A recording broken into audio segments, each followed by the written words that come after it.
That is the sound of the alarm clock that wakes me up in the mornings. Well. Welcome back to GCTV, ladies and gentlemen. We are back for round 2. We are back for episode 2 of our brand new Global Champions podcast that is taking place throughout this entire week. We are focusing on all of the show jumping action that is coming out of Tokyo this year at the Olympic Games. Yesterday, we had a fantastic discussion, of course, with Rodrigo and with Zoe. We continue that discussion today with 2 brand new guests. My name is Mark Lewis, by the way. Welcome and thank you. This is Frederick de Backer. Welcome and thank you too. I shunned you yesterday, so let me then maybe be friendly and put out an olive branch and say welcome. Very let me start with you. appreciated. Shall I Thank start you. with you? Hello, Frederick. Welcome. Thank you. Nice to have you here. This is available, by the way, for free for you on our GCTV Access Pass. All you need to do is go to GCTV, sign up, put your details. Your Access Pass is for free, and you will catch every minute of our Global Champions podcast that is available to you. As always, the man that you are very accustomed to by now on my right, Frederick de Backer, thank you for your time. We have gold, silver, and bronze medalists, and we will unpack it all today throughout the next hour. The 2 gentlemen that we have asked to join us today, Frank Schuttert, thank you very much for your time today. Very cool to have you here. A day filled with refreshments, surprises, and some pretty good show jumping as well. Did you enjoy yourself thus far? Yeah, I really enjoyed it. I think it was a great spot that we saw today, and a well-deserved winner, and also the one who was second and third. Well done. It was great to see. He means third, the one who was third. Yeah, he's very happy Mostly with the about one that was third third. He'll focus on third majorly, I have no doubt today. And then the man on my left-hand side, I believe that you have been so excited for this podcast, Mikey Pender. We are so excited to have you here. I watched him training yesterday, and I could almost see him practicing for the podcast today as he was doing his rounds yesterday. Mikey, thank you for joining us today. Welcome. Good day show jumping today? Thank you. Yeah, I think it was unbelievable day show jumping. Was unbelievable sport, and big well done to the medal winners, and also to everybody else who had great rounds, and I think it was fantastic show jumping. It has been a day filled with some pretty emotional moments, and there were times where, whilst watching the live, I think every one of us probably had one particular moment where we jumped up. Either it was, issues around horses, a final fence, a time fault, etc. Frederick, let's maybe start with you and just what brought us to this point today. Santiago Varela coming back, 88 seconds allowed in the course today. Before the day's action started, did you take a look at the course and have some concerns that stood out for you ahead of today? No concerns. When we got the course plan, I saw it early this morning. I said, again, 14 fences. It's a lot of jumping, 2 doubles, triple combination. Long course, 88 seconds time allowed, just like yesterday, 14 fences, long course. He had it spot on yesterday to get 30 through. The only 30 that didn't make a fault got through to the final, so that was spot on perfect. And then you'll have to wait and see what he brings for day 2. I think yesterday was a very fair first round, but if you would compare it to the ordinary first round at the Olympics, I think it was bigger and tougher than a normal first round. But he only has 2 rounds and a jump off to make up the Olympic champion. So I was excited to see what he brought today, and it was more technical, it was bigger, it was more difficult, and it feels that again he had it spot on. Frank? Yes, he got 6 clears on the end. I think that's perfect. Very good job the course builder did yesterday. As you said, all the ones without the jumping fault went through to today, and we saw a brilliant class. Lot of surprises happened. To call out a few, maybe time fault from Scott. Yeah, I think he must have been really disappointed. His horse was jumping really good, and he was riding it perfectly. Unfortunately, just a bit too slow. I bet we would love to be in that jump off on this moment. Jérôme Guéry, that many of us had him as a medal chance. Also, his horse was nowhere in the problems, and then he had a miscommunication on the last fence. So there were a few moments like that, but on the end we saw a great jump off, and the one that is winning already everything for a few years now also has his well-deserved gold medal. Let's start with the Scott Brash, the first thing that you mentioned. Scott Brash rode the turn from 1 to 2, and you said, "Oh, he's taking his time." Yeah, I said it, I think, after 4 or 5 when he did the rollback to the doubles of verticals, but he started 1, 2 already quiet. But okay, it's Scott Brash is one of the best riders in the world, so And for one of the sure. fastest riders in the world as well. This is Yeah. why this is so strange, right? Yeah, but for sure he had it planned. He had it planned like that to start off maybe a bit easy. I think he just he miscalculated the time allowed, and it was on the wrong day today. Mikey, you saw the course plan as well today. Do you think what you saw on paper, did it kind of reflect on the screen today from the riders? Yeah, well, I suppose it's very different when you're looking at Olympic Games with all the different jumps and so many spectacular jumps. I think the B of the double verticals caused the most problems today, and we already seen that after the first two in the ring had faults there. So I think it was very difficult course and definitely very big. I know that you have offered Edwina Tops-Alexander, Frederick, friendship status of the podcast. She's been doing some wonderful work for us from Tokyo. In fact, sending us some great voice notes and some feedback and her perspective as to what's taken place. So in case you haven't seen the course plan and are joining us for the first time this afternoon, we will unpack everything throughout the day. But let us give you Edwina Tops-Alexander's perspective on what the course offered today ahead of the second round. I've just finished walking the course. I would have to say it's different from yesterday. He's used a lot more colours today, a bit more optical illusions. There's a lot more options. It's definitely one hole bigger, wider. I think there are going to be some different results today, I hope. I'll just run you through it. Number one is a tall vertical, a little bit gappy. Then there's a rollback inside turn to nice oxa, not too big. 4 strides, a little bit continue to a vertical, I guess depending on how you jump that oxa. Then there's a right-hand turn to an oxa with a little bridge, and there's a little pull underneath that could catch a few out if they look down into it. Then it's a short 8 or a continue 7 to a chopstick-looking fence, quite gappy. Then there's a rollback to the left to a double of walls, or a wall and a gate, I guess you could say. 2 strides, very short. Then there's a short 7 after that to quite a big oxa or continue 6. I would probably go on the 7. Then again an outside 7 or 6 to the triple combination oxa, 1 stride vertical, 1 stride oxa. Interesting colours there on the fence, so that's going to be interesting. Quite short coming out. Then you turn right to the open water, which looks very big today, or quite wide, let's put it that way.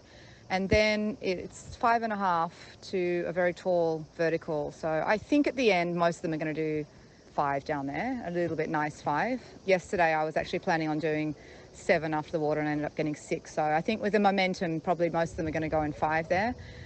Then all the way around to a double, triple bar, 1 stride vertical, quite short inside, but they do not land normally far out on the triple bar. So that's going to be interesting to see how they jump out of that.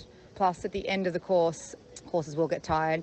Then it's a pretty direct 6 to a very colourful looking plank, and then it's a very short 6 to, considering that 6 is a bit continue, it'll get short to a very wide pink beautiful looking fence.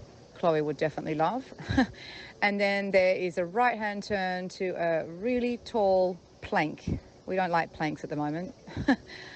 So yeah, I think depending on the time allowed and how everything goes, it's definitely going to sort out the crowd. I would gauge we're going to have, I think 6 clear, maybe 8, 6, 8 clear. But to be all honest, I wouldn't say it's any bigger than, it's no bigger than Doha, the Grand Prix there. You know, some of these GCT Grand Prix, I would say, definitely look bigger than today. But I guess you've got different fences and different colours and different, you know, people are more stressed, I guess, being in Olympic Games. But it's a whole new class. It's basically just a separate competition. She predicted that there would be 6 clears. Can we please send Edwina some lottery numbers tonight and let her go and buy some lotto tickets for us, because that is outstanding foresight. Edwina Tops-Alexander, thank you as always for your feedback and your assistance live from Tokyo, giving us some reaction to the course. She spoke twice about the very, very colourful fences. One was at the combination in 8, the other one was the rollback to 12. Does that play a massive role for you? Are these fences that we are not used to seeing, especially from a global tour perspective? Frank, Mikey, did it stand out for you guys? Did it look anything above normal to you guys? Yeah, I think that makes the Olympic Games a bit special compared to other shows. they have beautiful fences. I think they're also every fence has an idea behind it, something to do with Tokyo or Japan.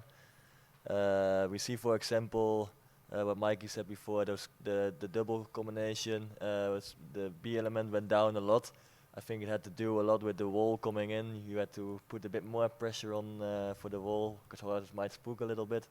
And then the second fence would come a bit closer than they wanted. So yeah, it makes it different, especially compared to the global tour, because that is extremely delicate and light material. So it's a little bit the opposite. We were saying that the double was the most knocked down fence, especially the B part. It could be because it's the ball, but straight away it reminds me of yesterday. Yesterday you also had the very same rollback in the very same corner where Penelope Le Prévost, where Mathieu Billot all had their runouts on the samurai samurai fence. And now you had pretty much the same situation. Rollback, you don't know, as you ride up to the wall, you don't really know how your horse is going to react. The circle, the ratio, the radius of the rollback is pretty much the same. Was that any influence? Was that into somebody's mind? Because you come out of that turn and then you've got the wall. You don't really have rhythm to come into the combination. It was short, she said, Edwina, as she walked the course. Why and how did we? Which approaches did we see? From my perspective, I saw a lot of deep strides to the wall to start with. Yeah, you don't want to on the wall. You don't want to give too much space in case they spook a little bit. So you want to get a little bit closer. Also, maybe that the horse jump a bit backwards, and then you get more space for the B part. And then because you get deep, you land deep, and then you got more room. But in this case, it was B that got knocked down the most. Yeah, and I think after even the first two went, they both had B down. So I think also maybe that's why we've seen so many people ride so close to the wall to try and help them to jump B. It still fell down a lot, but I think at the end of the class they started to be able to jump it a little bit better as well. Yeah. Do you think 6 into the jump of Mikey was an adequate number? Was an appropriate number that made it through today? I think it's a fantastic number from 30 riders with the world's best inside combinations. And when you speak about explosion, all them great horses in the class. So I think that's an unbelievable number, and I think both days Santiago done a fantastic job. Because there were a couple retirements in the first 5. I think the first clear only came inside the first 10 riders as well. Frank, were you expecting it to reach 6 after a performance like that from the first couple out the gate? I have to say, when I saw a few more, I thought it would be more clears, because it was not. You said 10 at the I was going to say, what was his number? 10 you wanted, right? Yeah. You expected? But there were 6 on the end, 2 on the time fault. It looked like they were jumping it easy enough. Like there was not one fence that caused it for a lot more problems than the other. There was no real joker. On the end, 6 was perfect. I have to say, you always get maybe 1 or 2 surprises, and I have to say, massive well done also to Daisuke Fukushima. What a ride, great no? result in your home country, and I know how hard they worked for it. For this moment, they did everything for it.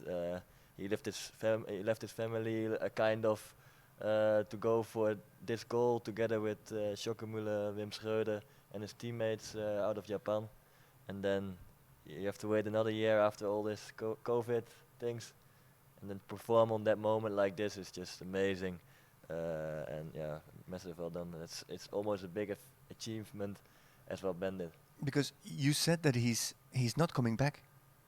No, he's not staying in Germany. He's going back to Japan. He has his family there, and maybe you never know. Maybe he changed his mind a little bit now, but I don't know. But anyway, that was the plan, and so it's some way to. The horse is coming back. Is any of you looking for a good horse? It jumps triple clear in the Olympics. I think there'll be a lot of riders that would like to ride on him. If he comes 6th in the end, he's the slowest of the clears, only clears in the jump off. If he were later to go, would it have been different for him? I'm not sure. The other 5 combinations were all Grand Prix winners. I think 5-star Grand Prix winners. The one is even faster as the other one, as we saw. So for sure he was the underdog, and then to go in that class first, I think he did everything that he could have done. Yep.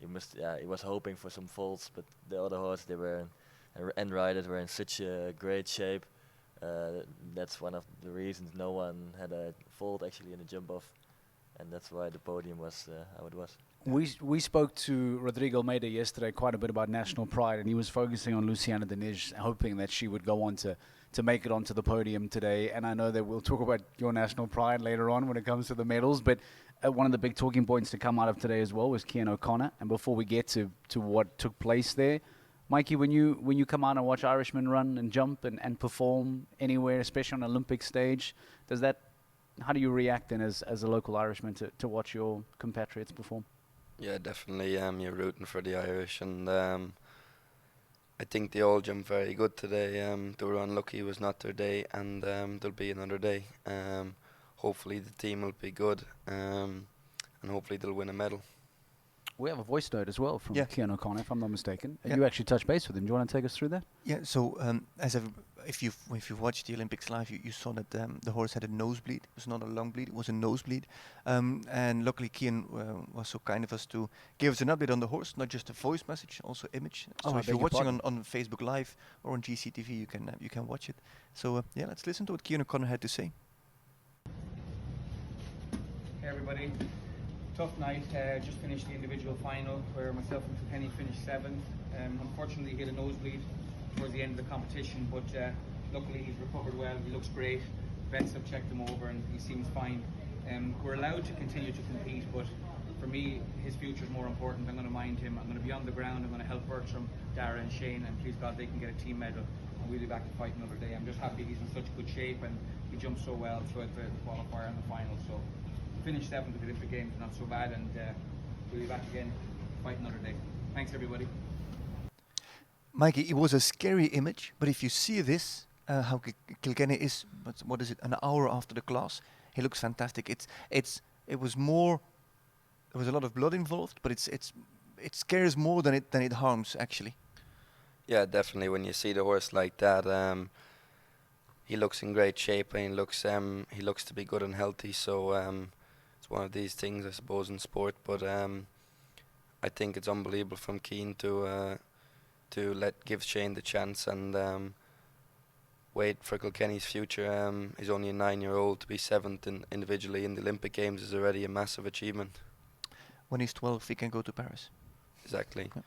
Well-being of Kilkenny, of course, vitally important. You are joining us today on GCTV with your access pass. You were able to get some reaction today about the individual show jumping final. We have Frank Schuttert and Mikey Pender joining us live today to give us their thoughts and their reaction. That's a bit of spotlight on the Irish. Can we put some spotlight on the Swedes as well? Maybe for the listeners, it's because I saw online there's a lot of questions. Why is Kian O'Connor not eliminated? Maybe we should just highlight that for people to understand. Apparently, the blood rule only applies for spur marks and if they have a cut in their mouth. So I think basically if it's something to do with the rider. Exactly. Yeah. So is it seen as a nosebleed being unnatural? So there's no harm, no foul play there. I'll tell you one thing: the number of nosebleeds I had when I was young. Just that I don't want to give you too much information. It happens, you know. You never had it when you ran hard for something, or you ran away from your mother because she or your father because you didn't clean up your room. And they came running with a sandal. Was that just in my house that they came running at you with a sandal? Not with a sandal. What did you get? What did you get as a kid? Just a boot. Oh, just a boot. Nosebleeds. That's nosebleeds. Right. We're going to get in trouble. Can we focus on the Swedes, please? Yes. We had Swede number 1, clear. Swede number 2, clear. Swede number 3, clear. We'll focus on the teams later on this afternoon, and that maybe will help us unpack just how good an opportunity Sweden maybe have this weekend. But from an individual perspective, Mikey, geez, these Swedes were outstanding today. All 3 of them in the jump-off, all 3 of them with a legitimate podium opportunity. They looked very strong today, didn't they? Yeah, they were amazing. And the funny thing is they're all on 3 really, really fast horses, so it was quite hard to pick the podium with them because they had such fast horses, the 3 of them. I think it's amazing achievement from All In and Peter to win 2 individual silver medals. And I think you said, Frederick, that he hasn't had a fence down at the Olympic Games so far. Yeah, All In didn't have a fence down in Rio, where he jumped 1, 2, 3, 4, 5. Did he jump for jump of 6 Jump rounds off. there, and then 3 here. That is Never unreal. Never had a fault.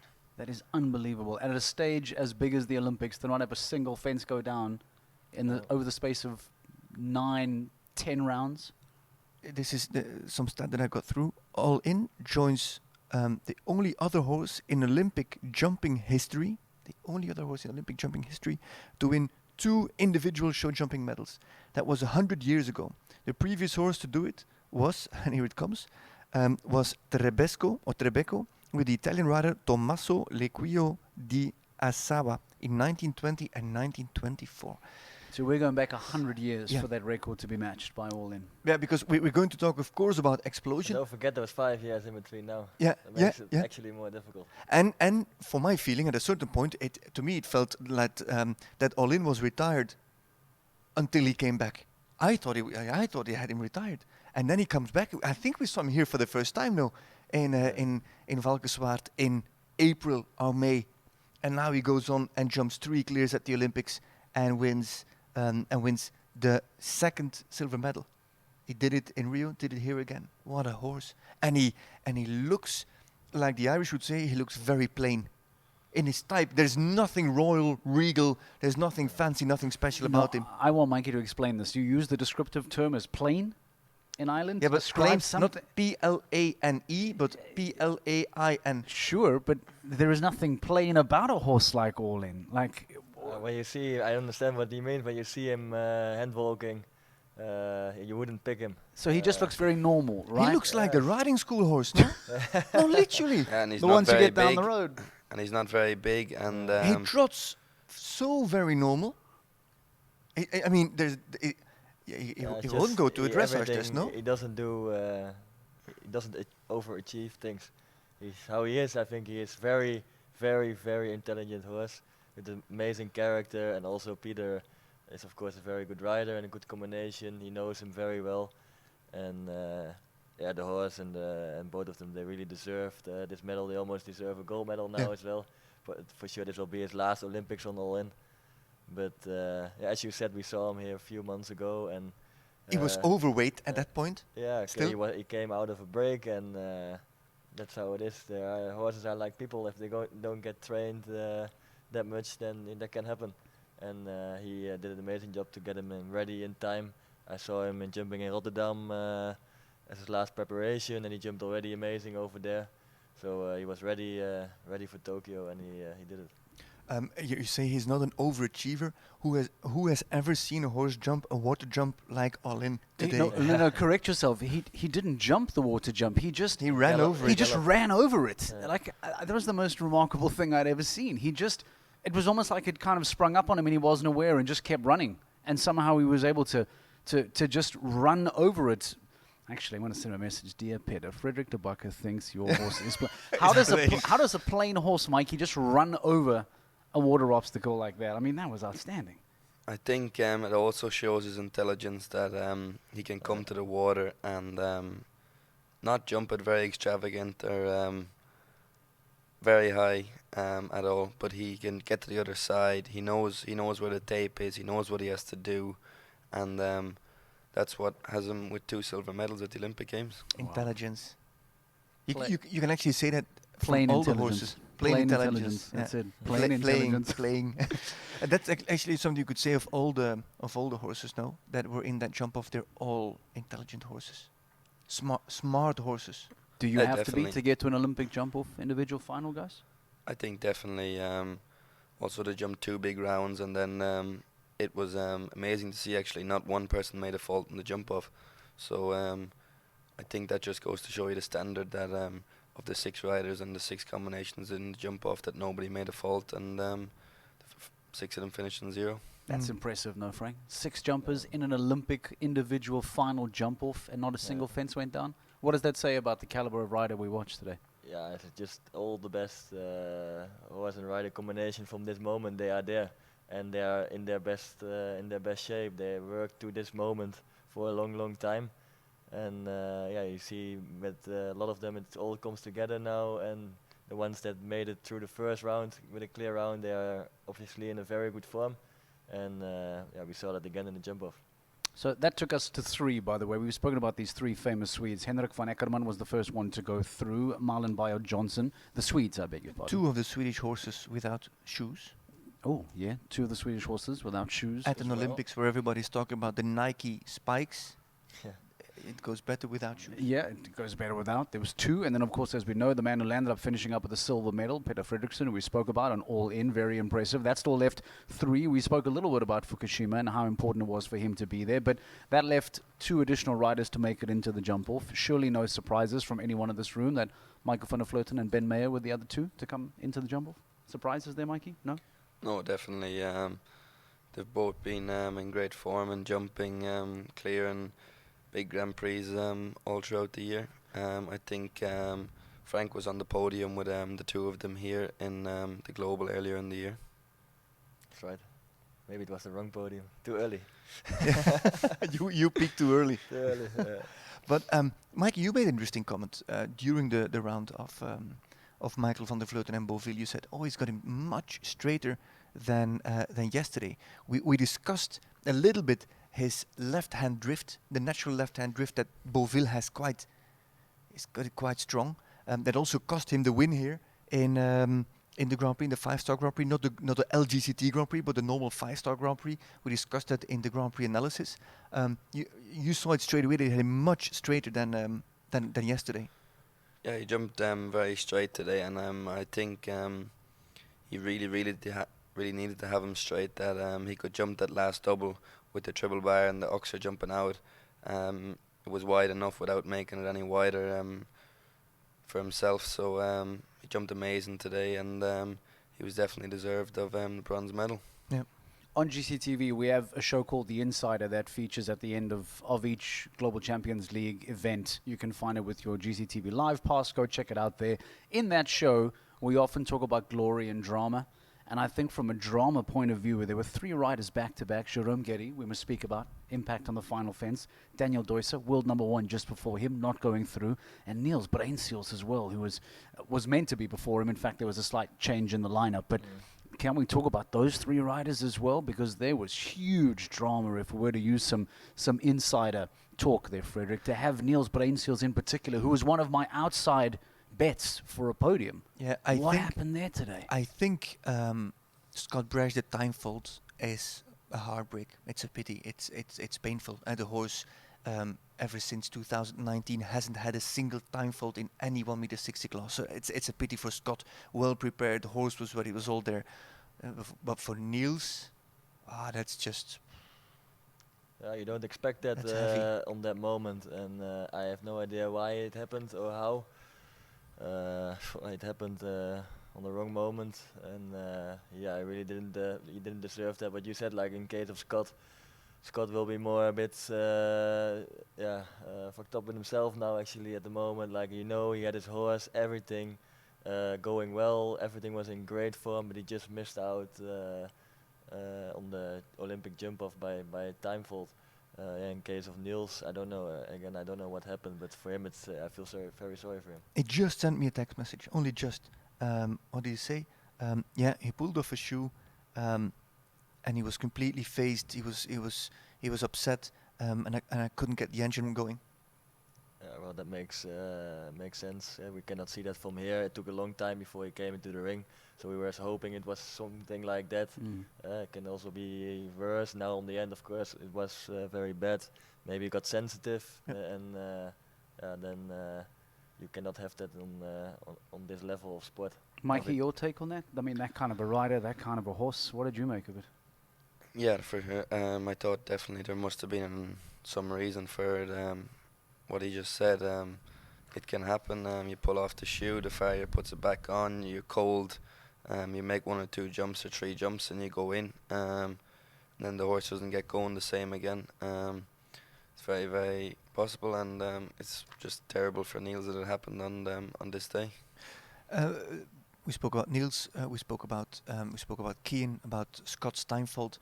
You were, and I'm not going to say upset, but you were quite disappointed when your friend Bertram Allen rode and got that fault coming into the triple combination, weren't you?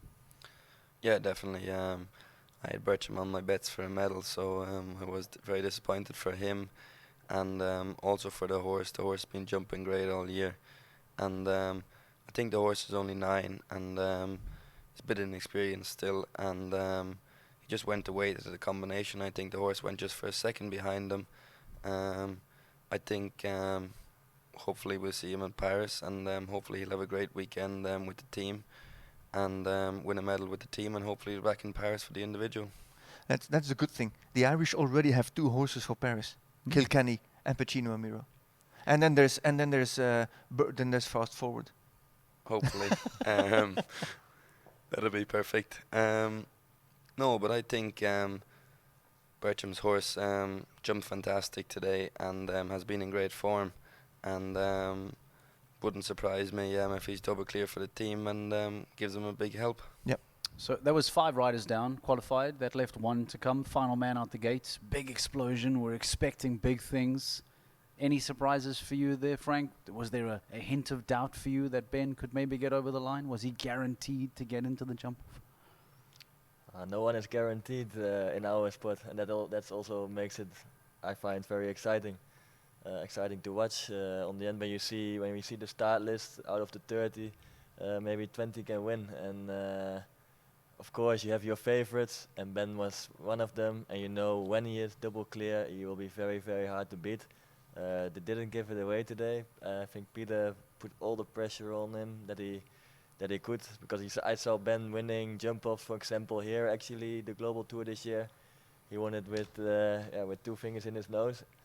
He didn't need to give everything to win, because he's still faster.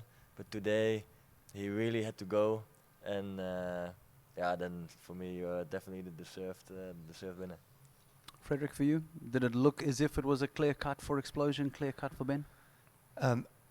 Every streak that a horse is on, or a football team that hasn't lost, or a striker that hasn't scored, the streak ends at a certain point. The rail will come. That's how the sport functions. But it was very convincing today, and that's the thing that struck me the most. But maybe I'm living in the past.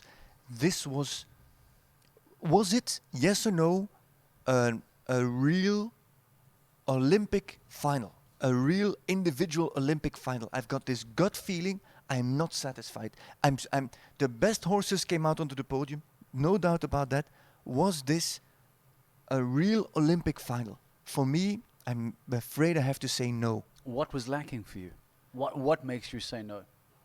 Okay, maybe it's the lack of public, but I remember I was in London, and in London I saw each and every round. I was there all the time. I saw everything, and it was such a build-up. And now it's like, okay, yesterday we had a qualifier that was okay, but that Santiago Varela could make it too difficult for the lower-ranked combinations. So it was easy enough for the higher-ranked combinations. You could kind of say that. And then today was a Grand Prix, but I don't have that satisfied round feeling. I don't have that feeling that I've been living up to a certain point, a historic moment.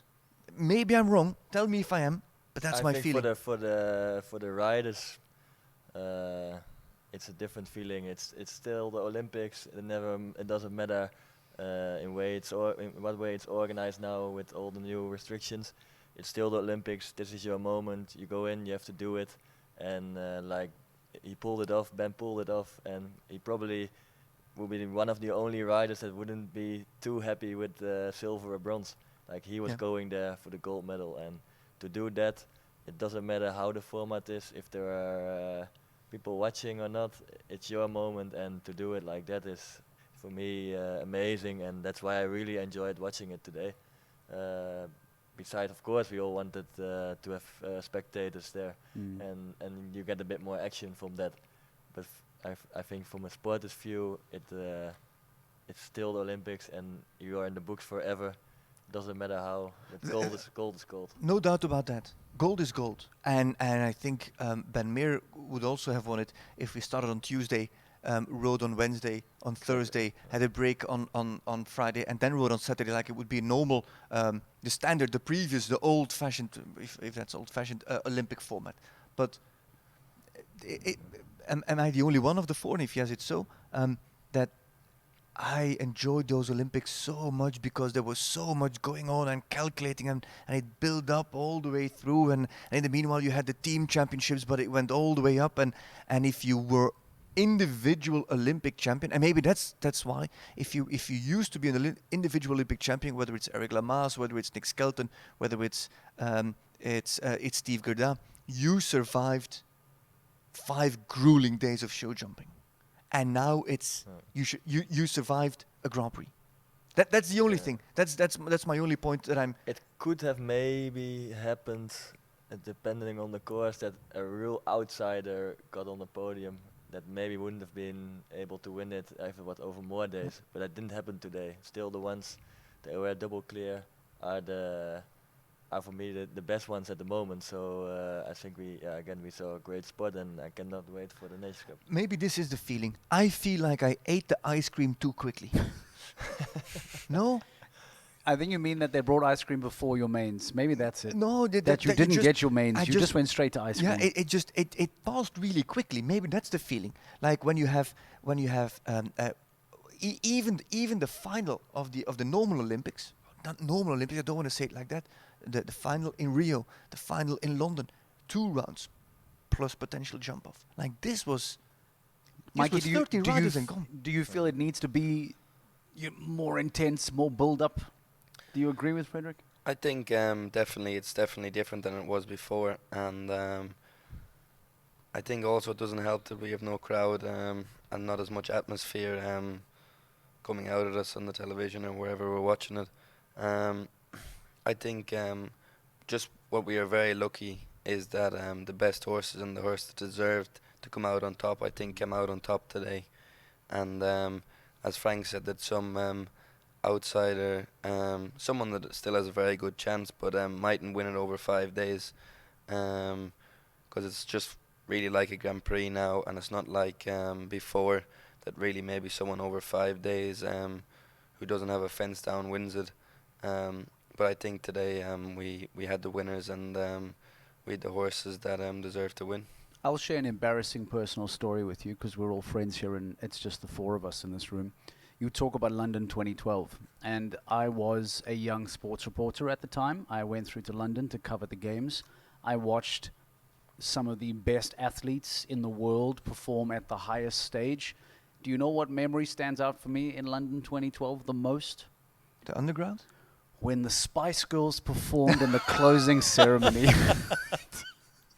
I promise you, being in London for the Olympics and to see the Spice Girls, which was so embarrassing, they were reuniting, by the way. They had reunited again to come for the closing ceremony. And that is my standout memory of the London 2012 games. The Spice Girls singing. It is very honest of you to share that with us. I think like it's to be honest with my brave to friends. share that as well. No, everyone's gone very quiet, so I will. I will just move on and take us to the jump off, shall I? Because that is essentially our 6th and final entrant into the jump off. Everyone then had high expectations for Ben Mayer if he would live up to the reputation. People had high expectations for Peter Fredriksson. People had high expectations for Michael van der Vleuten, who eventually ended up being the podium. I want to ask if it was a surprise that those 3 were on the podium, because those names came up a lot in the predictions that we had put in. Was there ever going to be, Frank, an outside opportunity that some of those 3 were not going to make it onto the podium? Yeah, when they would have made the mistake, jumping fault, then they would have dropped off the podium, because on the end they all jumped clear, and it can happen quickly when you take all the risks. I would have said definitely, I think those 3 are maybe the most competitive ones, competitive combinations in the jump off. So yes, when they were gonna leave all the poles up, then there was gonna be the podium, and maybe also in this order. Marlon Bayer-Johnson was on quite a few of our lists as well. Mikey, I think she was on your list too, if I'm not mistaken. Surprised for her not to make it on? Yeah, she was on my list. I think she had the wrong end of the draw. Maybe if we have to say. I think she was before all the ones that ended up ahead of her. So it's very hard to know what you have to do. I think especially with six in the jump off and all them really fast combinations behind you that are maybe faster horses. So maybe you just have to jump your clear around as fast as you can, and hopefully they make a mistake. And unfortunately for Marilyn today, they didn't make a mistake. Because she's beaten by 3 seconds by Ben Mayer. It's a She long goes way. fourth. That's It's a long 3 way. seconds. That's a lot in a jump off actually for that horse. Yeah, okay, don't forget the Ben was really fast today. Yeah, maybe sometimes you have those jump offs that just doesn't go the way you plan it. As Mikey said, it's very hard to go in at the start of the start list. You don't know, you don't want to do too much, too much risk. Also, maybe a little bit in the head. Also, the Nations Cup, where Sweden is a big favorite now. I think for the gold medal. I think now it was also an advantage for Ben to be after Peder. He had to do something crazy, so he left one out on the long line to the Oxer. He had to do something like that to win today. Yeah, that brings us the biggest scare of the day was maybe not that Niels Bruinzels got eliminated, not the Kilkenny incident, not the time fault of Scott Brash, but the fact that the order of go of the jump off was different. How do you feel about that, Mike? That the order of go of the jump off was based on the times of the first round. Yeah, I didn't expect it really.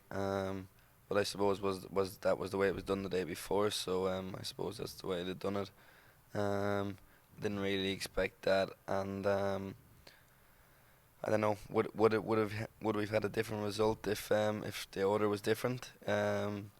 I don't know. It's for us to think about, but it would be very interesting to see the jump off in a different order. Because yesterday I was all excited that Ben Mayer had maneuvered himself into the leading position, and I thought, oh, this is exciting for Ben for tomorrow. If it comes down to a jump off, he'll be last to go. So that basically means, if this Olympic format is held, and I don't want to go too much on about the format, but that if this Olympic format is held, that your time on day one isn't relevant at all. You just have to jump within the 30 best. It's not about qualifying. Of course, if you qualify as the fastest, you're late to go in the final round, as it was now. But as long as you're not first to go in the final round, it doesn't really matter. It's your time in that final round that matters, apparently, for a jump off. Yeah, I also didn't know that. I thought when I saw the results of yesterday, Ben won. I thought, he This is the did perfect. it by extra. Yeah. He wanted to be last to go. He wants to put himself in that pole position, and that was different. I was also surprised, I have to say. The energy in the room here was starting to get a little bit tense during the jump off, and I can only imagine that worldwide it would have been very similar to all show jumping fans who would have watched that jump off today. But can we talk about the times as well, by the way, because we were trying to predict what would be good enough, because Daisuke Fukushima was the first out the gate, 43.76.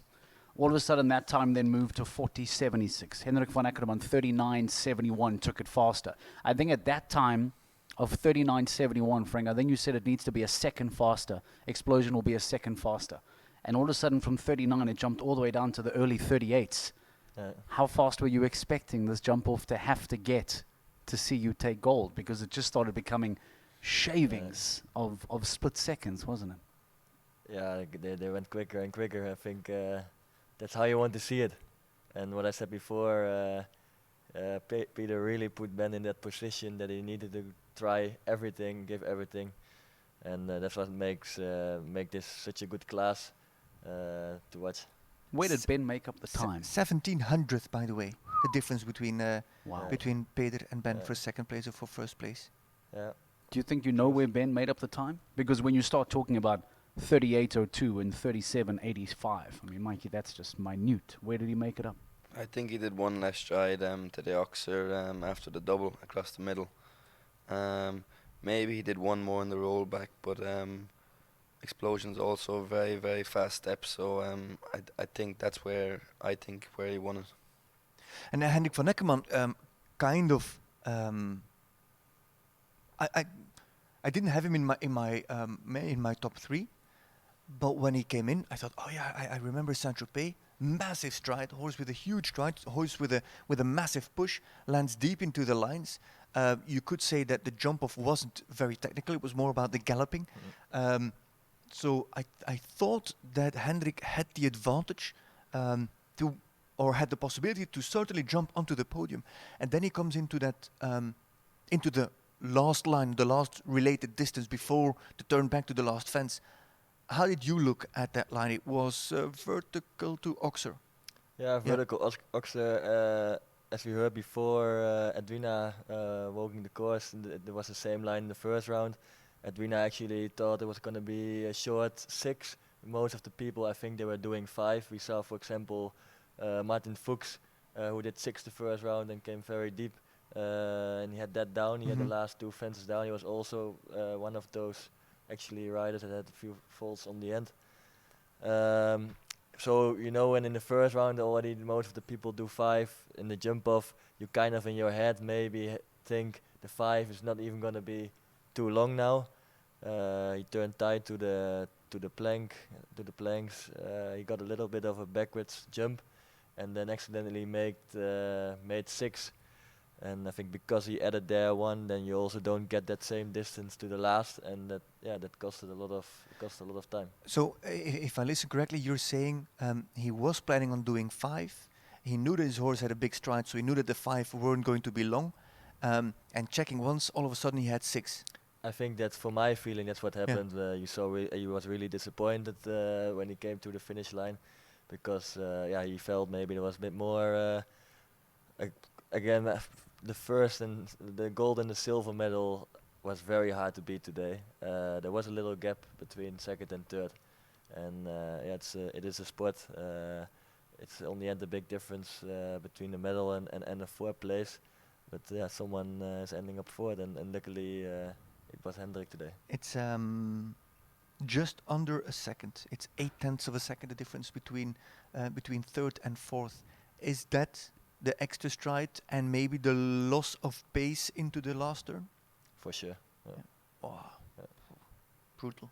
This is the conversation that we started a little bit off air while we were watching the live, or actually as soon as the lives had ended. Where does this leave Explosion?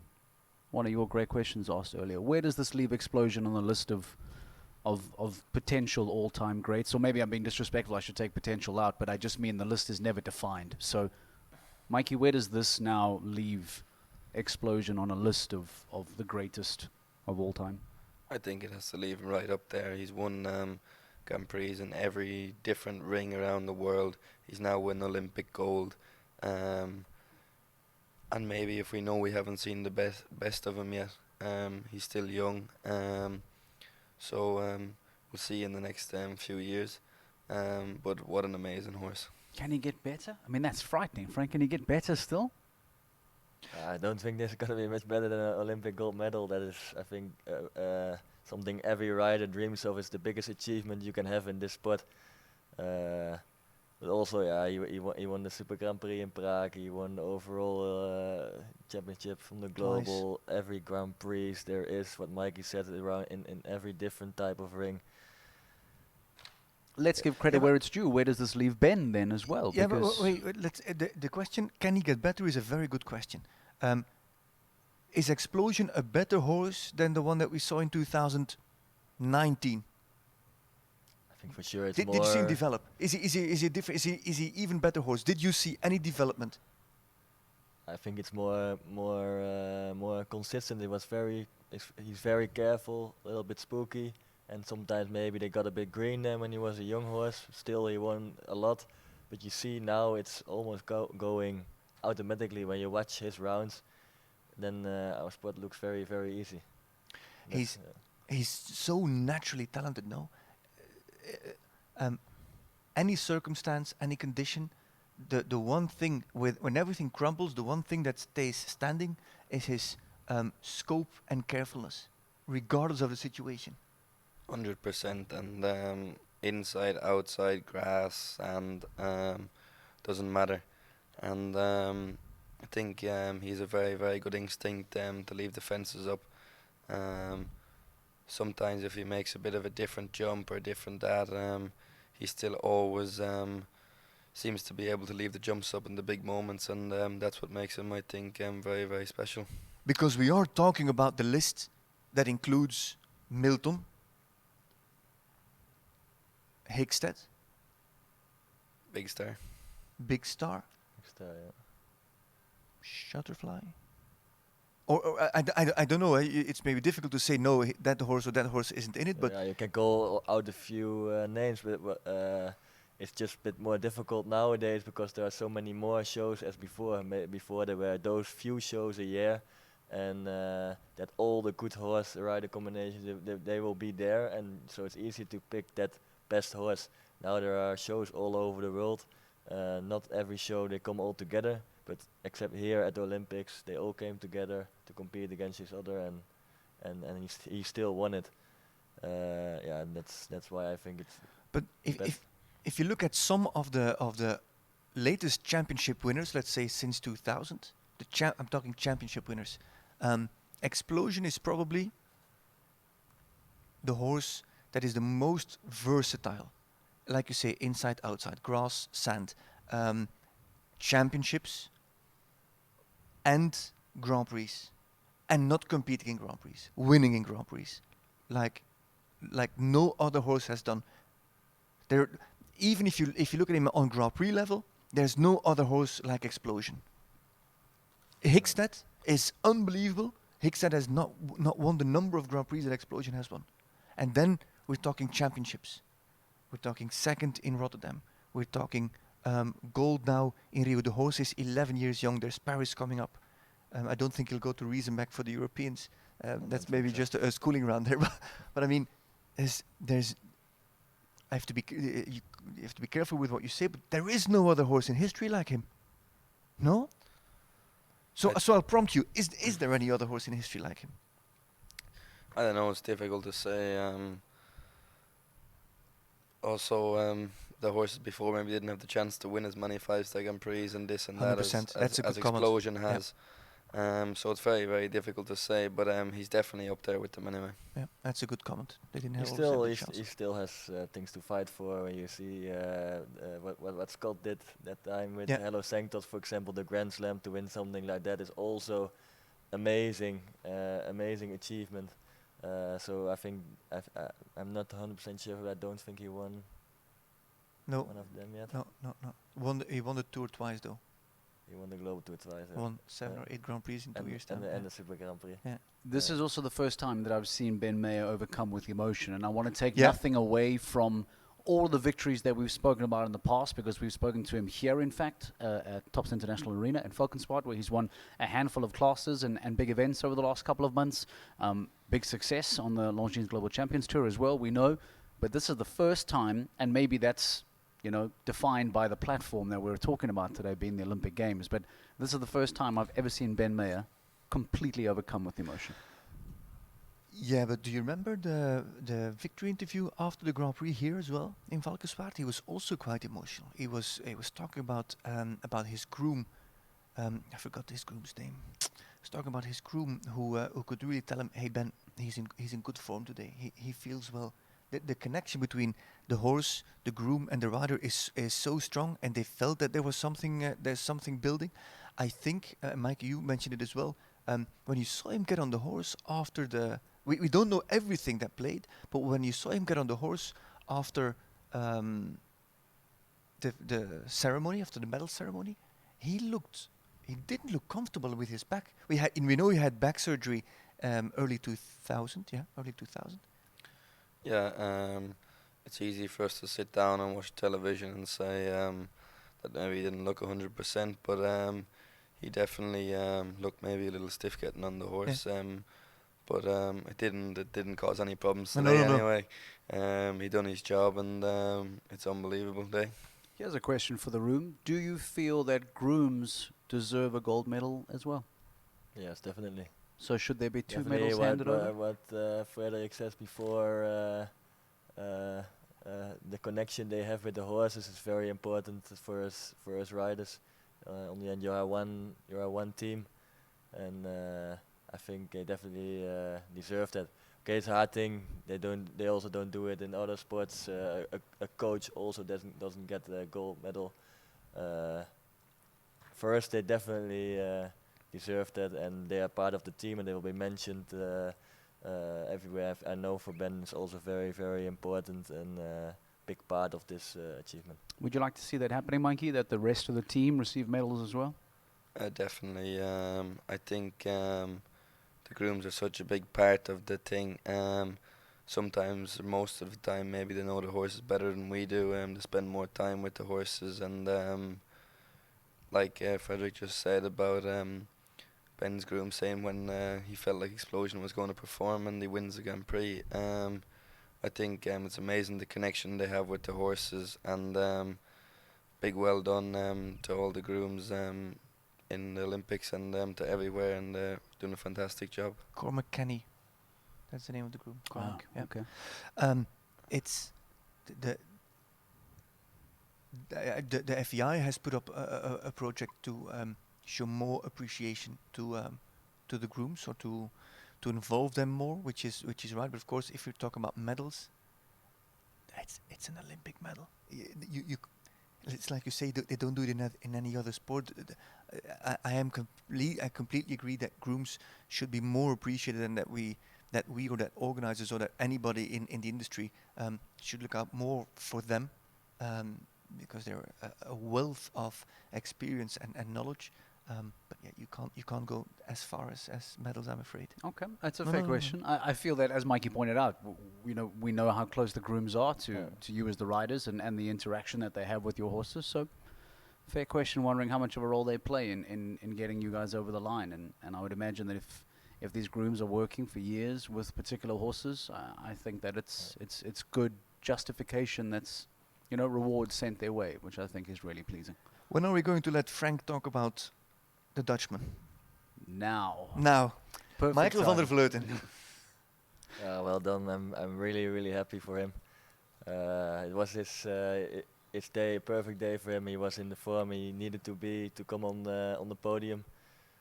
He won already a couple of 5-star Grand Prix on this horse.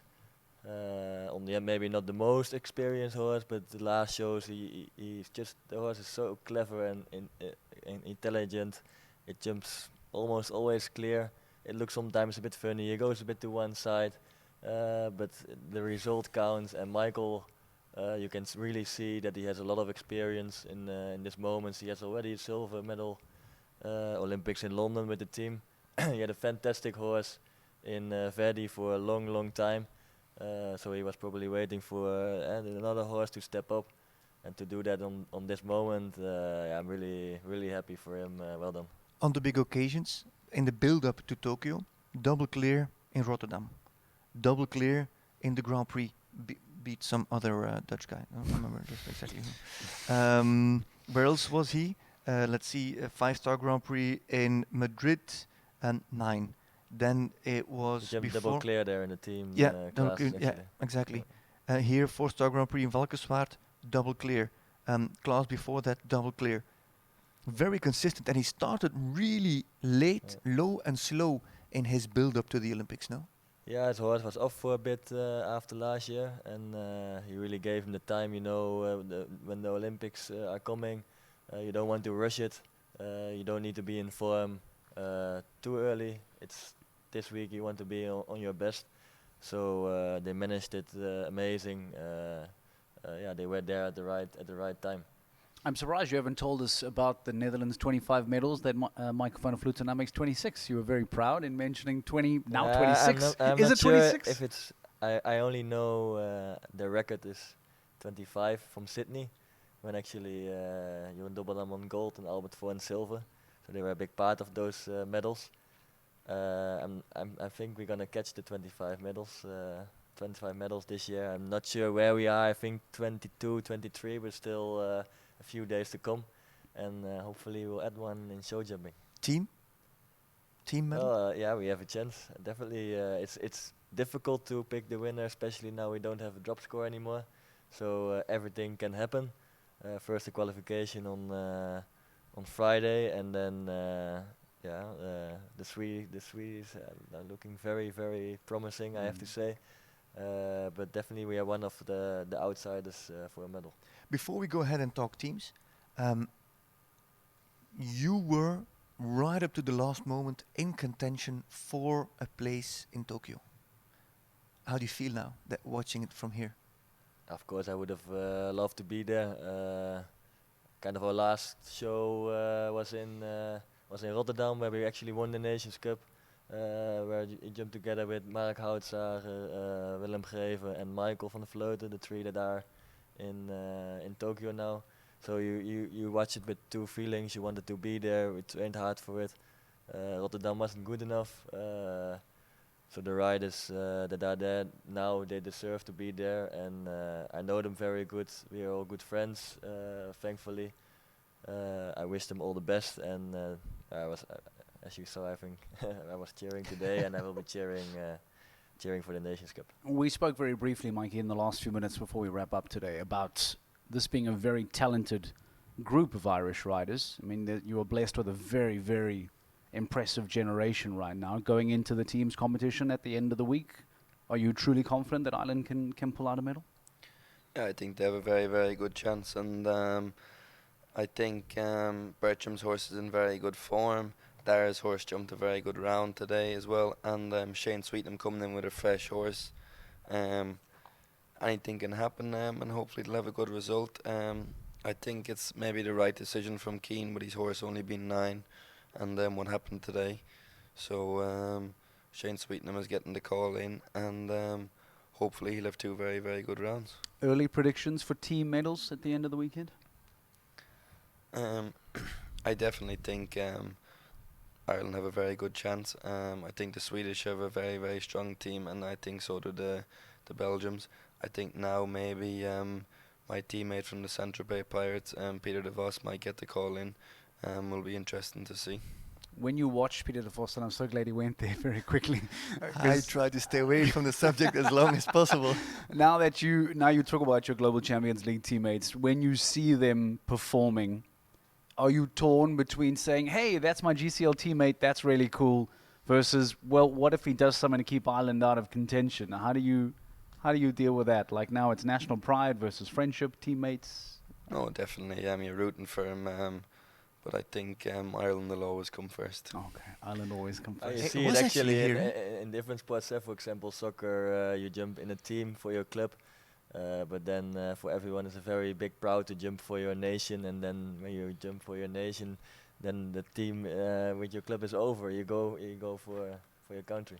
Yeah, because it was almost Hendrik van Eckermann, your Scandinavian Viking teammate, is beaten by his fellow countryman Michael van der Vleuten. You see, and that's what I wonder about the national pride versus friendship GCL relationships. Your early predictions for team medals. We've spoken about how strong Sweden are. Mikey's suggesting Ireland right up there. Undoubtedly, you want Netherlands to feature as well. Your early thoughts on who you think we might be talking about at the end of the weekend? Yeah, it's difficult to say. For sure, the Swedes are in a great form. So I think they will be the big favorite for now. Before it all started in Tokyo, I had America on my list as a second place. None of them qualified actually for the final. So they have fresh horses. I don't know if it helps or not. Maybe McLean is gonna jump the Nations Cup. So definitely they will still be country to be on the podium. And who did I predict for third? I think the Swiss I had on the third place. You never know. There are many strong countries: the Irish, the Dutch, the Belgians, Germany still there. It's hard to say, but Sweden is the favorite. Belgium won't do much, surely, will they, Frederick? Come back strong. It was a big disappointment. I think I'm just as disappointed as you, Michael. You had 3 fellow countrymen in that final, and no one went through to the jump of no medals. It's just the same for us. I think just for us, the way it happened for the Belgians is even more sour. So there we go. We've spoken about this Brussels. How many medals do you have in Belgium and Ireland actually so far? Ouch! I think Shots we have many. We have Shots many. fired. We have so many. We didn't count them yet. Shots fired, Frank. Jeez. But Ireland have a few, but not as many as Holland anyway. But where was I going with this? Oh yeah, Jérôme Guéry. Yeah, I think his horse jumped a great round. I think maybe there was a miscommunication to the last jump. I think he also heard the whistles that he was getting close to the time, and it was a miscommunication. It's very, very unlucky, and the horse was jumping amazing. Was such a pity. What is miscommunication at that point? Because both you, Michael, and Frank, you both had him on in your top 3. You had him, I think, for bronze. You had him for silver. In your top 3. What was miscommunication? What went wrong there? How did you look at it? I think maybe he already had the feeling he was a little bit behind the time schedule actually, and then what Mikey said, people start whistling. Maybe it gets in your head, and then he probably wanted to rush to the last, but then didn't get there, and then he had to pull one time, make one extra, and there was no distance anymore. Something never happens with Jérôme. He's an amazing rider and very cool rider as well. And it happened today, and the horse was in great shape. So was he. This was his moment. You don't get a horse like that every time. So it's a shame it happened today on the last fence. Is it convenient, Mike, that people around the ring whistle to signal you that you're slow? Is it convenient? Does it bother you? No, I think most of the time when people whistle, maybe you think you're okay on time and they're helping you, where you're going a bit slow where you shouldn't be, or whatever, they're trying to help you. Sometimes it's not a help, or it's not what you need at that time or that moment in the course. But people are only trying to help you and trying to get you inside the time. Is there any code that we outsiders don't know of? Is there? Does Jos? I don't think Jos does it, but flag anything? Does he at any? Do you decide this sound indicates time to move? You do recognize some people whistling, like I don't know, everyone. You recognize Jos's whistle? If someone does it more often, then yes, but yeah, it's hard to say. It's part of the sport. In the dressage, for example, we all need to be very, very quiet, and sometimes we maybe find it a little bit boring. And in show jumping, especially when there is a big crowd, and also in a jump off, when the crowd gets behind it, also you get better from it. It's again, it's part of it. And to be honest, they were whistling today. I think he would have had a time fault as well if he jumped it. So it was not for no reason, and there's not much more to say about it.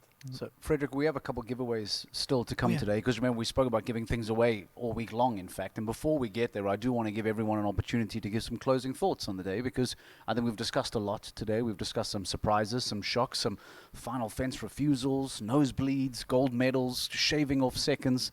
Maybe to give Frank and Michael an opportunity just to gather their thoughts. Let's start with you then, Frederick. Some closing thoughts, some reaction to an individual Olympic show jumping final. What will you take home today? Yeah, what will I take home? I will think about the format. Oh, that's one thing. But I will also think about the fact that we, in the last 2 or 3 years, this year and the coming years, we are looking at one of the most extraordinary show jumping horses that we will ever see. Ever. I mean, he's coming to London. Ben Meyer, I don't think Explosion will be there. Ben Meyer is coming to London. Peter Frederiksen is coming to London. We're going to see the athletes. But the horse Explosion W is... It's like my people who are 20, 30 years older who have seen Muhammad Ali fight. We've seen the Muhammad Ali of show jumping jump. That's, for me, that's the thing that I'll take away. Quick side note as well, if you want to go to London, let's not forget there are a couple of tickets available as well, by the way, for the Longines Global Champions Tour. If you want to go and join us in London, that is next weekend. And there's no mouth mask anymore in London. Yee. No masks, open arena, so show jumping as perhaps you are used to it in years gone by. There are still tickets available. Please go and check out the websites that we have available for you, and you can get some details there. My London ensuring that we have a really, really well well-fitted, well-suited, well-enjoyed event coming up next weekend for the Longines Global Champions. And a great reception for the Olympic champion. Absolutely. A great welcoming. Yeah. Mikey, your takeaway from today? What really stood out for you? What do you remember today? I think it was amazing to see Explosion win individual gold medal. I felt a little bit sorry for Martin Fuchs and Clooney. I think a lot of people had him to be thereabouts, and he was very unlucky today. The horse has been getting back to top shape and top form, but it's one of them things, and they'll be there again.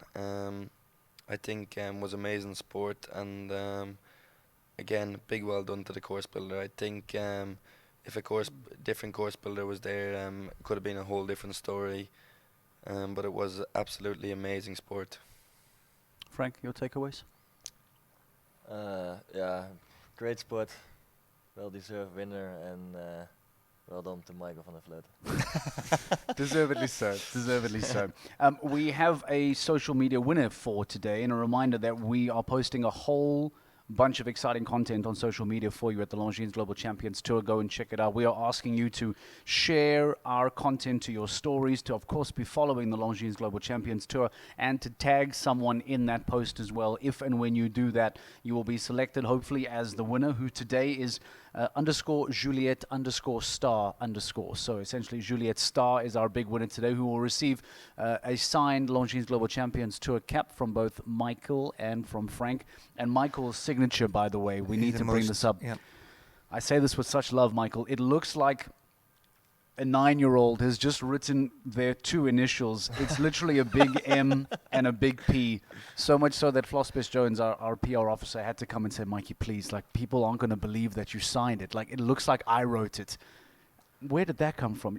Is that just like a quick initial signature for fans, or do you legitimately sign MP when you do things? No, but it was quite difficult on the hat. So to Juliet Star, when you receive your hat that has been signed by Michael Pender, it is legitimate, real. Frederick de Backer and myself did not sign that cap for him. He did sign it. And your signature is far better, Frank, so thank you very much for putting in that in. But that does something good anyway. Yeah. Guys, thank you very much for joining us today. It's been a lot of fun. I hope you enjoyed being able to watch the individual final today. We certainly have loved having you around. I know that it's a big part of your afternoon, so Mikey, thank you very much for coming out today. No problem. Thanks for having me. Frank, you have a good time today? Thank you. Yeah, it was good. I really enjoyed it, I have to say. Okay, well, I'm glad you enjoyed it. We have a couple guests. There is respite tomorrow. No action tomorrow. We're back again on Friday. Who do we have? I'm excited about this, and I know that you want to ask. Angelica Zanatelli is one of our guests, and we have been speaking a lot about Marlon yesterday and his performance, and I wonder if and when she'll be able to give us some reaction to that on Friday. And Angelica will be joined by Lucas Porter on Friday. So for the start of the team competition on Friday, we'll be back again for round 3 of the Global Champions podcast. A reminder again that is available to you for free with your GCTV access pass, and please do join Frederick, myself, Angelica, and Lucas for the start of the weekend's action. So thank you very much for today, Frederick. And thank you too. Always great to have you here. We'll see you again on Friday here on GCTV. Please do join us again for yet another edition of the Global Champions podcast. Have a good night. Bye-bye.